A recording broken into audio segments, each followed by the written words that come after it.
Hey, Genderqueerchat. It is Joe. I'm backlit. I'm sorry. It's the way it is. It's late in the day and it's very sunny today, which is a beautiful day. Um, so today's topic it is discuss how language affects you and or others think about how you and or others think about gender, or just language in general. I wish I wasn't so backlit. That's pretty bad. So maybe that might be better. And you can see the mess over there. Okay. Um, Interestingly, this past week on Thursday, I was the guest speaker at another high school. This is a shout out to MacNab Secondary Positive Space Group. If you guys are watching, because I told you about this channel, welcome. Hello, it's me, Joe. Hello. That was quite possibly the greatest experience of my year so far. Speaking to those kids and just there's like 30 kids, 25, 30 kids showed up, and we talked about gender for like a full hour. And then afterwards, everybody swarmed me, and it was absolutely amazing. And one of the things we talked about at the meeting on Thursday, was how there is no language. There's imperfect language to describe gender in the English language in our culture. This is where I wish Zane Laura Gabriel was still on the channel. I know. I think they're taking a break, but Zane, Laura, if you're watching, please make a video this week because we would love to hear about Portuguese language on this subject. But I think, I pointed to the teacher who was male-bodied, who had invited me to be there, and I said, well, she was telling me the other day when she sent me the email, and I kept referring to that person as she. And everybody was laughing because it's kind of funny. And I said, yeah, this is why I'm doing it. It's an example of what's wrong with our language. I have two options. I randomly picked one. It was the wrong one. And now all of a sudden it's funny.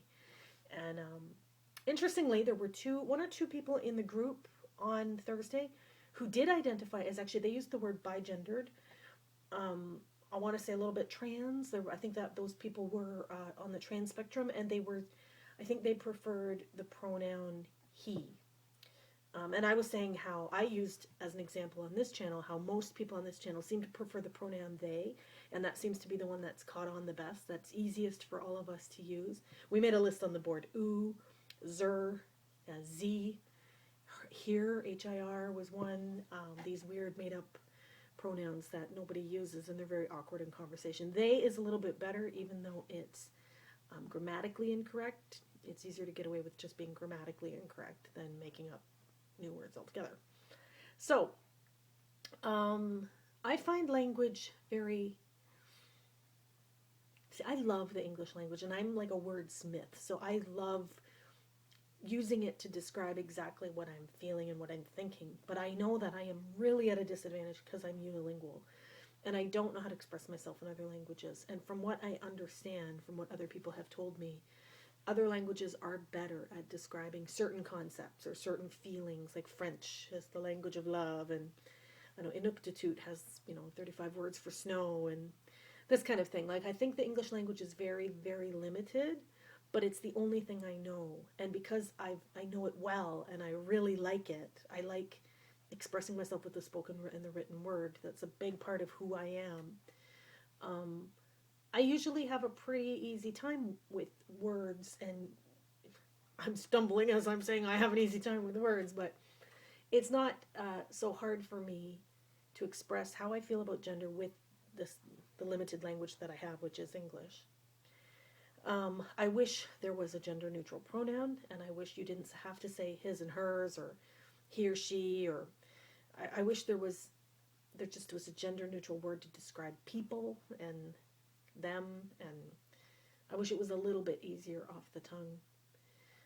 It affects me, well, one of the things, the way it affects me is just, I don't want to be disrespectful to people, and I wish there was a way that we could just refer to people whose gender we didn't know easily. And I wish it was actually normal. I wish it was common that people referred to one another with the gender-neutral pronoun first, and then maybe the gendered pronoun only if and when it was explicitly directed, but we are limited by what we've got. Language in general. Let me just think out loud a bit one more. Names. We have a very strict naming conventions where humans tend to have female names or male names. Now, I know in other languages, every single object. I know in French, because I do speak a wee bit of French. No, I would hardly call myself bilingual, but as Canadian, you do learn, you know, my Canadian flag here. You do learn French in school, and you know everything has a le or a la, so everything is masculine or feminine, and that would drive me fucking nuts if I had to speak a language where everything was masculine or feminine. That would drive me nuts. Even in our own language, I really dislike how, you know, ships were always called she, and there are certain things that are feminized. That's the only one that really pops to mind right now. But ships. Sometimes when you're referring to your car, you call them him or her. I named my Durango Toby because I was listening to Toby Keith the day that I bought it, and it was obnoxious and, you know, American made and all that. Yeah, I think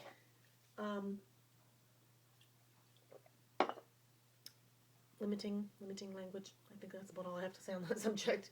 Okay, I will pick a bonus question. Favorite go-to recipe.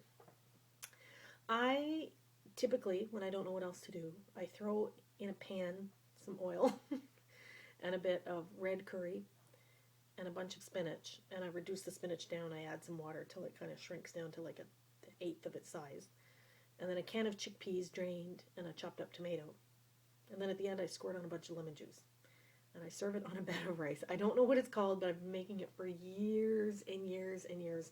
I'm about to make it right now because I'm hungry and I have spinach. I usually have spinach, a can of chickpeas, and tomatoes and rice in the house. Those are the 4 things that I typically have. There's a funny aside story to this. I am running out of red curry.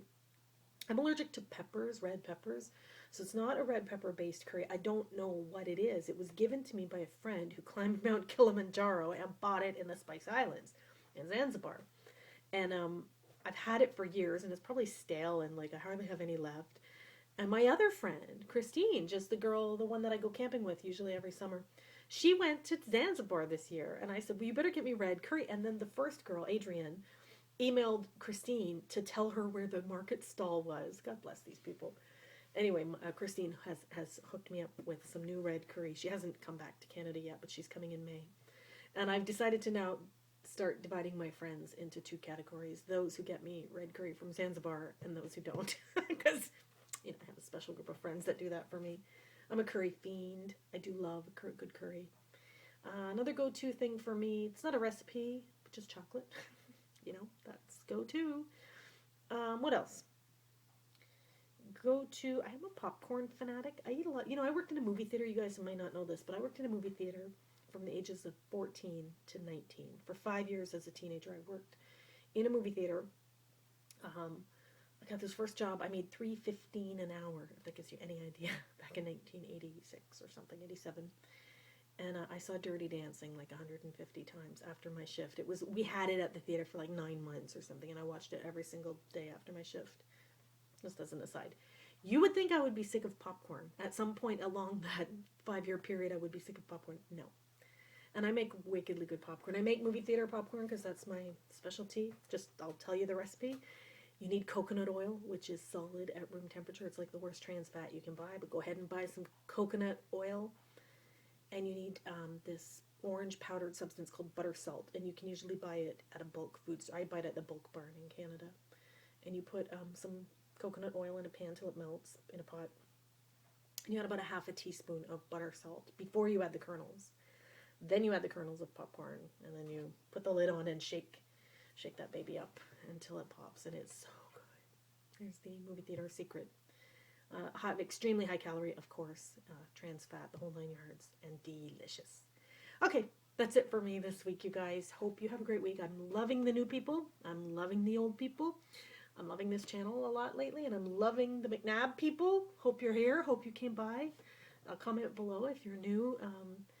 And I'll see you guys again in June when I do grade 9 day. I'll talk to you guys later. Bye-bye.